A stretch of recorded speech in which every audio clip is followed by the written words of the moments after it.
नंदुरबार जिल्ह्यात आदिवासी बहुल भागात मोठ्या प्रमाणावर अवैधरित्या चर्चची बोगस बांधकामे उभारण्यात आल्याचा आरोप करत आदिवासी संस्कृती रक्षक संघटनेतर्फे जिल्हाधिकारी कार्यालयासमोर अमरण उपोषण सुरू करण्यात आले आहे। संघटनेचे जिल्हा अध्यक्ष उमेश गावित हे 22 एप्रिल 2027 पासून विविध गावातील नागरिकांसोबत उपोषणाला बसले असून आंदोलनाचा आज 6वा दिवस असल्याची माहिती देण्यात आली। संघटनेच्या म्हणण्यानुसार महसूल मंत्री बावनकुळे यांनी विधिमंडळाच्या पावसाळी अधिवेशनात अशा अवैध बांधकामांवर 6 महिन्यात कारवाई करून ती जमीनदोस्त करण्यात येतील असे आश्वासन दिले होते। मात्र 6 महिने उलटूनही कोणतीही ठोस कारवाई न झाल्याने आंदोलन छेडण्यात आले आहे। नवापूर तालुक्यातील 116 ग्रामपंचायतींमध्ये 293 अवैध चर्च बांधकामे झाल्याचा दावा आंदोलनकर्त्यांनी केला आहे। ही सर्व बांधकामे हटविण्यात येईपर्यंत आंदोलन सुरू ठेवण्याचा निर्धार संघटनेने व्यक्त केला आहे।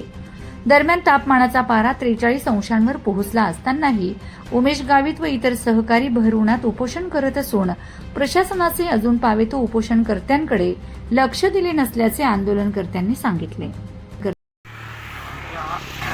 मागणी आहे जे लक्षवादी क्रमांक 3 विधिमंडळात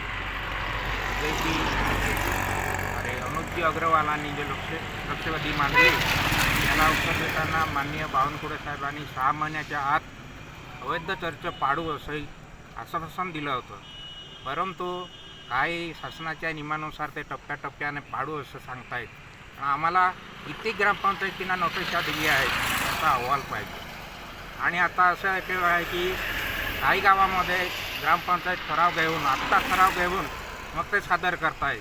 ते 2 महिन्याच्या आत खराब झालेले असेल ते अमान्य करावे अशी दुसरी मागणी आहे।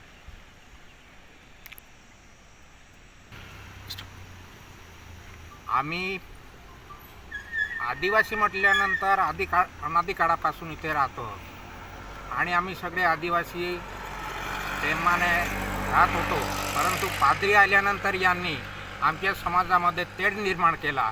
आमचे जे मूळ आदिवासी बांधव आहे ते देवमोगरा मातेची पूजा करतात, वाघदेवची पूजा करतात, ते पूजा करत नाही आणि पूजा केलेली प्रसाद खात नाही। याचा अर्थ हे वेगळेपण दाखवत आहेत। आमच्या मते हे पाद्री मिशनरी आणि त्यांचे जे चेले आहे हे आदिवासी नाही असं आमचं स्पष्ट मत आहे। नंदुरबार जिल्ह्यातील जे अवैध चर्च आहे ते लवकरात लवकर पाडण्यात यावे आणि तात्काळ कारवाई करून आम्हाला न्याय मिळवून द्यावा अशी प्रशासनाला आमची विनंती आहे।